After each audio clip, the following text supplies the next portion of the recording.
Webale kulaba Kk Tv Uganda. The inspiration and the best broadcasting around town. Kk Tv. The global experience. The might. The power. And all you need with Kk Tv. We are your broadcasting experience.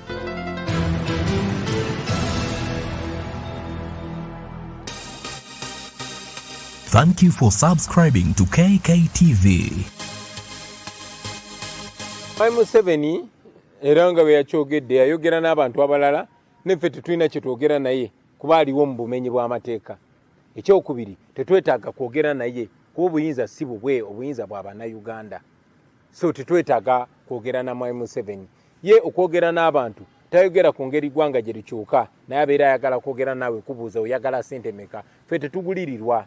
Bakikola okulabisa okulaga nti tolina kyoli. You are watching Kk Tv. Kikulaga nti eno gavumenti ya Museveni eriwo mu bumenyi bw'amateeka, tegondera amateeka, tegoberera amateeka, yo ekola byeyagala. Omuntu omu yasalawo, bwasalawo nti kati beera mulamu ng'obeera mulamu, bwasalawo nti kati beera mufu ng'obeera mufu. Mr. Update kanumbe, oba bankuba bankube, oba banzita banzite, oba kyekigwawo kigwewo. You are watching Kk Tv.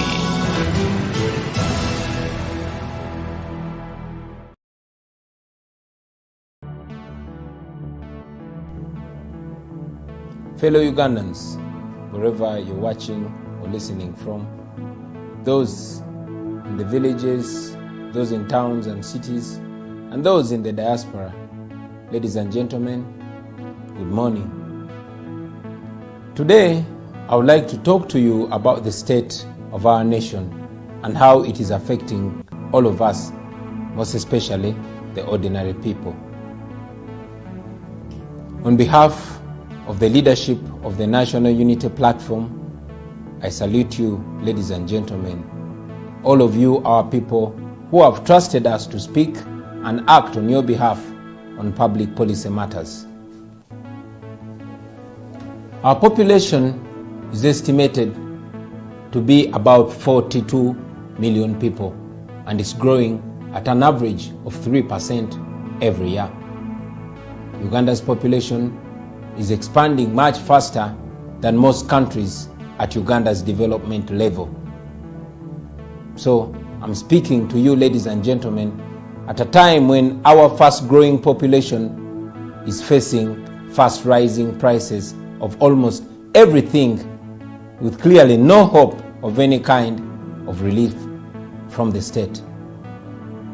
I am aware, ladies and gentlemen, of the lost hope and of the shattered livelihoods which is caused by the high cost of living.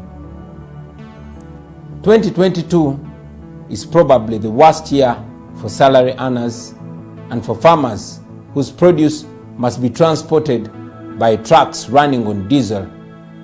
Transport for the people, especially public means, is slowing down as the transport costs are rising. At the same time, the presidency, which is State House and President's Office, have already spent 971 billion, almost a trillion shillings. Yes, 971 billion shillings.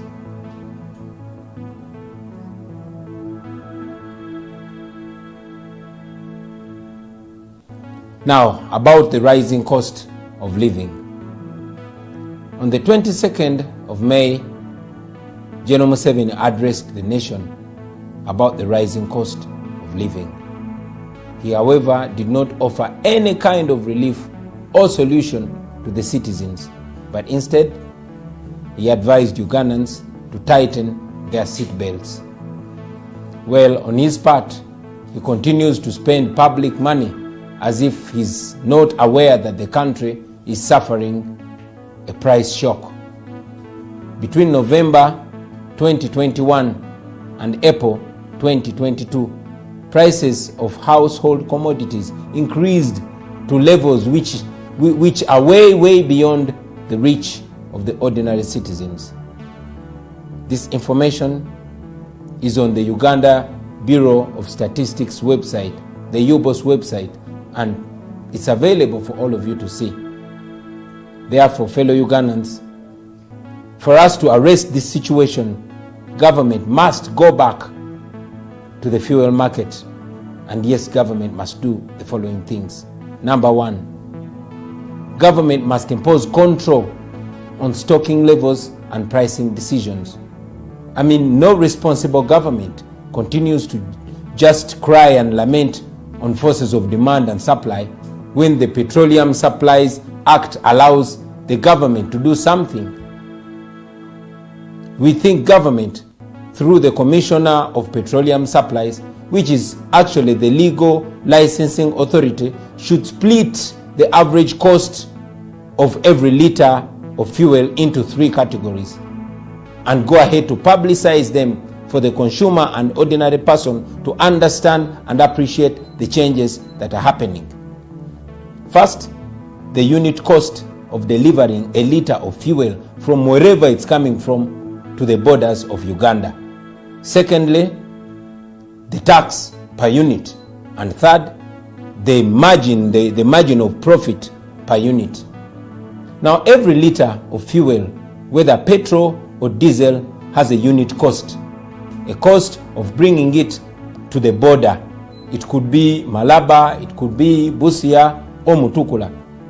For example, a liter is brought from the refineries in the Middle East up to Busia at a cost of, for example, 2,800 shillings.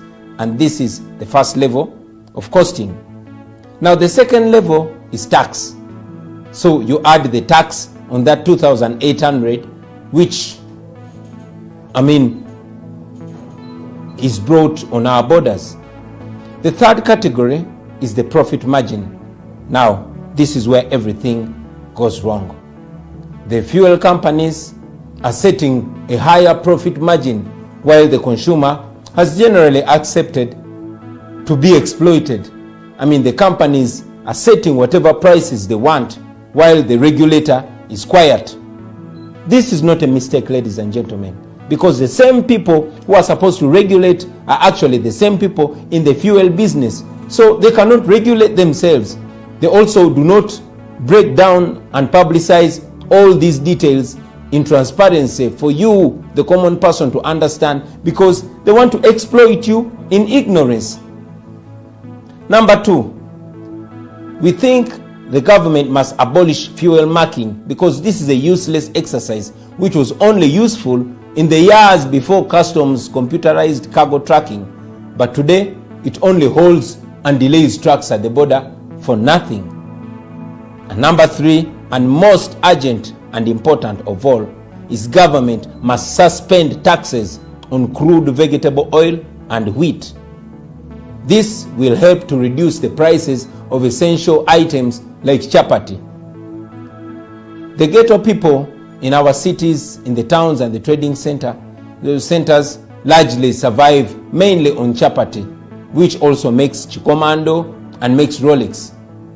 And this policy decision is very urgent and indeed long overdue. Let's forget about this business of Museveni coming to tell us to eat cassava if we can't afford bread. Cassava or cassava flour cannot make chapati. It cannot make chikomando, therefore it cannot make Rolex. But that goes ahead to just show how disconnected Museveni is from the people. Now you're going to ask me, how do we deal with the revenue lost by removing tax from vegetable oil and wheat? My answer is simple. Cut the classified expenditure in order to accommodate the revenue loss created by a tax exemption on the cooking oil and wheat. Simple. Ekyo kiba kiteredde.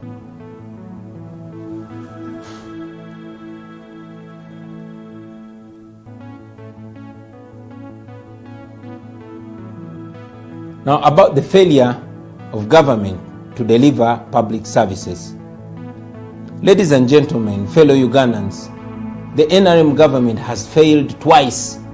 It failed to to raise enough revenue to support the fast growing population, and it has also failed. I mean, it has outrightly stolen and unfairly distributed the little revenue that is collected. The NRM party, because of selective application of tax policy and administration, the taxes collected are not matching the reported size of the economy.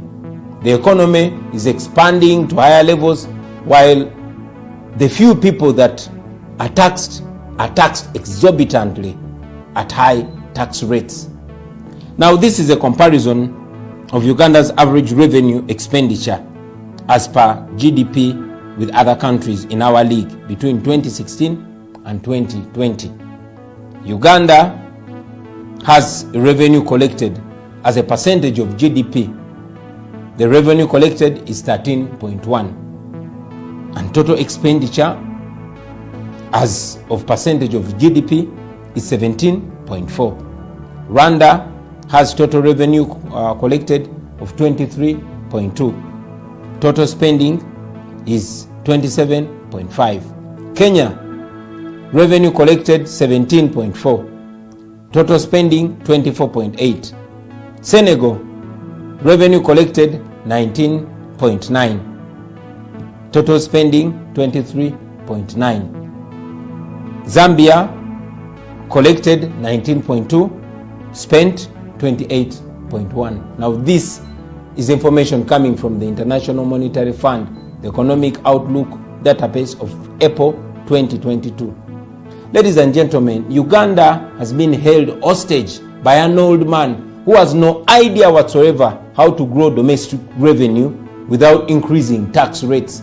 Kwegamba Museveni has no idea whatsoever on how to make everyone who earns income pay an equal and proportional share of their income tax.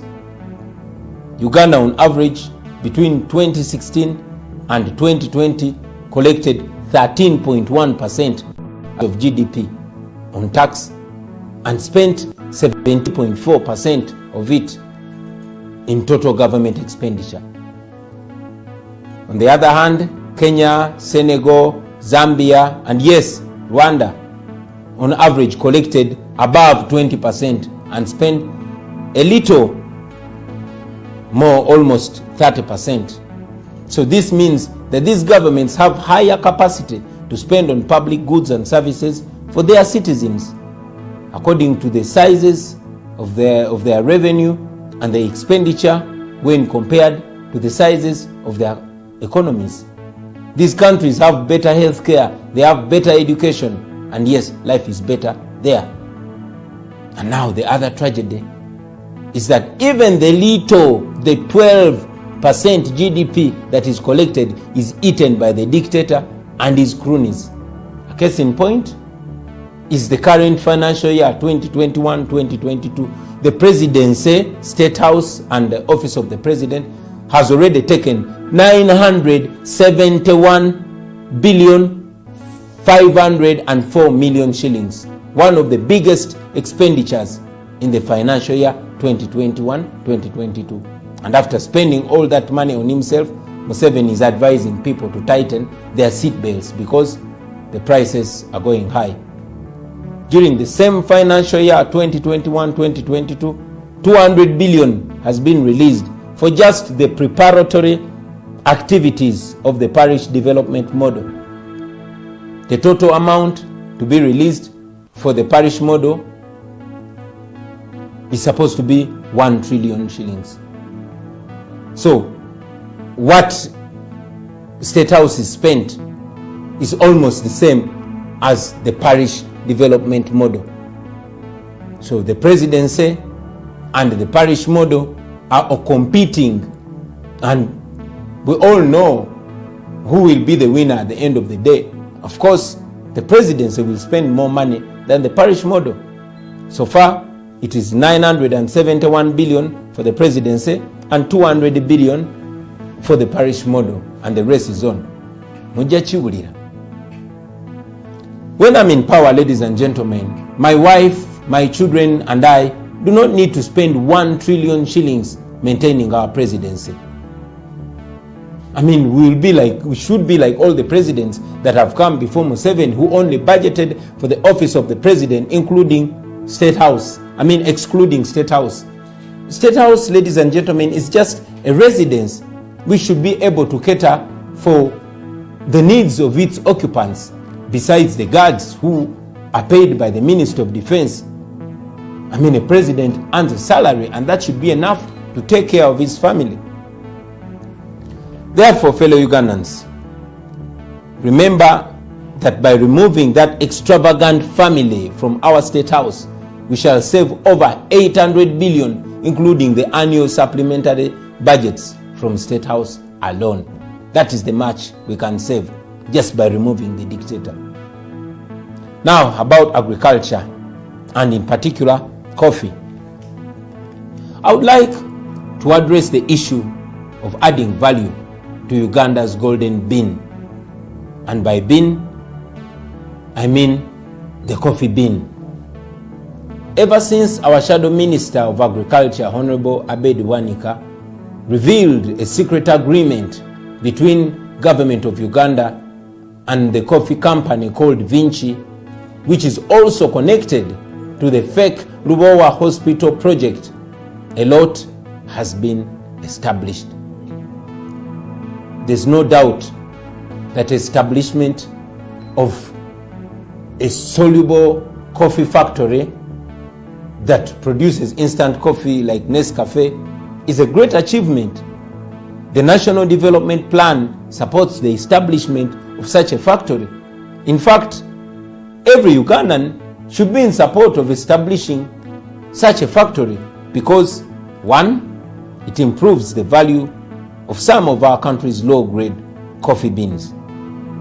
Number two, it raises Uganda's competitiveness in the region as a producer and exporter of instant coffee.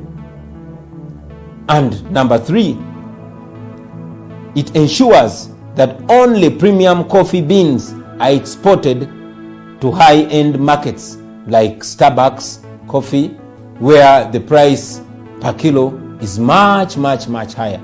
So it's a benefit for our people. Unfortunately, in the deal between government of Uganda and Vinci Coffee Company, our country stood to lose instead of gaining. And this is because of the following reasons. Reason number one, the factory was not targeting to add value to the low-grade beans. Instead, the agreement ring-fenced the high-value beans usually reserved for brewed coffee, not soluble instant coffee. Now, this means that Vinci, instead of exporting high-value beans unprocessed by giving all premium beans to Vinci, a monopoly over this cream coffee was created. And this led to directly knocking out other exporters from the business of exporting coffee beans. And this does not make economic sense because premium beans are given only to one company, and in effect, all the current exporters of coffee would eventually be kicked out of business. Number two, globally, instant coffee is produced from low-value coffee beans, while brewed coffee is made from the large premium roasted beans. Now, in the agreement, which Parliament has since moved to terminate, Vinci is seen prioritizing beans made for brewed coffee, not instant coffee, which the factory ordinarily meant to produce.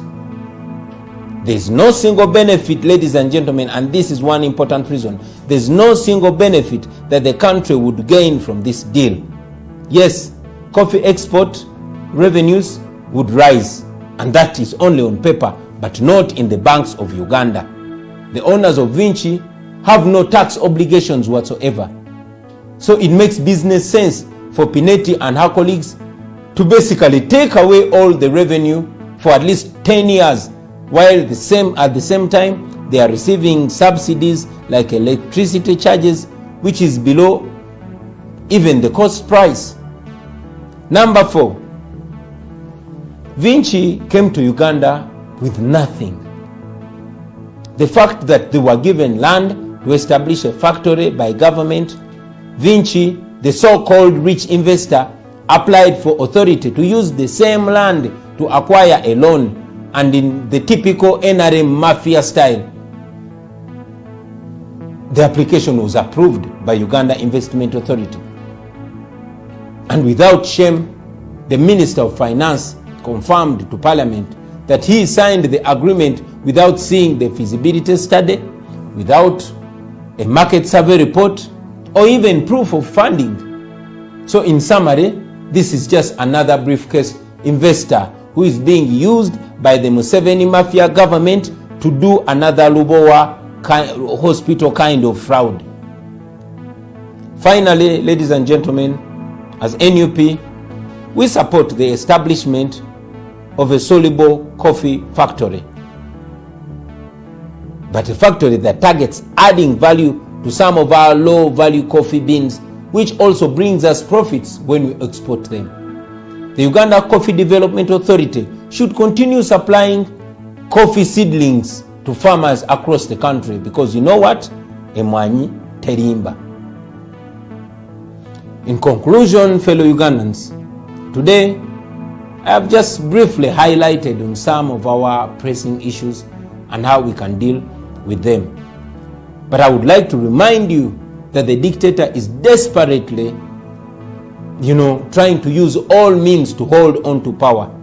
He has designed his system to make every one of us a beggar, struggling not to live better lives, but just for survival. It is therefore the duty of every Ugandan to do whatever you can in your ability to remove the dictator. We intend to continue giving facts to the nation so that all citizens of Uganda can understand and appreciate why we must change the situation and change it very soon. Today, we have picked just a few areas for your information and reflection, and in the coming days, we shall address you especially on healthcare, on education, on job creation, on infrastructure, and importantly, on the changing climate. As of now, thank you very much for listening to me, ladies and gentlemen, for God and my country. People power, our power. Our power, people power. Webale kulaba Kk Tv Uganda. The inspiration and the best broadcasting around town. Kk TV. The global experience, the might, the power, and all you need with Kk TV. We are your broadcasting experience.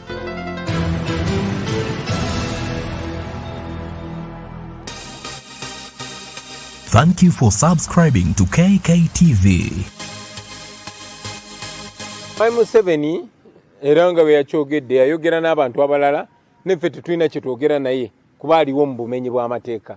Ekyokubiri, tetwetaaga kwogera naye kuba obuyinza si bubwe, obuyinza bwa bannayuganda. So tetwetaaga kwogera na Mwai Museveni.